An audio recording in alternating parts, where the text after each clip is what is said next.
আসসালামু আলাইকুম, welcome back to my channel. আজ আমি আপনাদেরকে দেখাবো কিভাবে বুটের ডাল দিয়ে মিষ্টি কুমড়ো রান্না করতে হয়। আমি এখানে 2 কাপ বুটের ডাল নিয়েছি।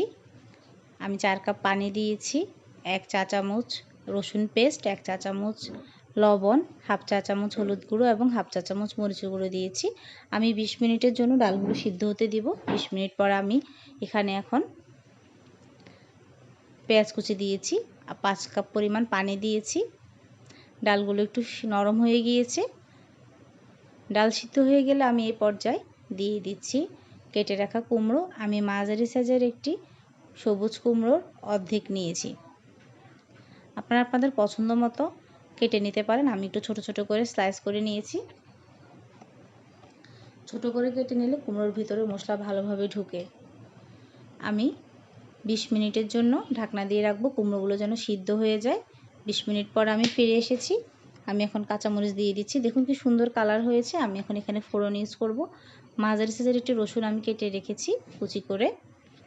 1 টেবিল চামচ সয়াবিন তেল দিচ্ছি। রসুন বাদামি কালার হয়ে গেলে আমি ফোড়নটি কুমড়োর সাথে ঢেলে দেব। আমার ভিডিও যদি ভালো লাগে অবশ্যই সাবস্ক্রাইব এবং শেয়ার করবেন। তৈরি হয়ে গিয়েছে আমার বুটের ডাল দিয়ে কুমড়ো। সবাই ভালো থাকবেন, সুস্থ থাকবেন। নতুন নতুন রেসিপি পেতে আমার সাথেই থাকবেন। আল্লাহ হাফেজ।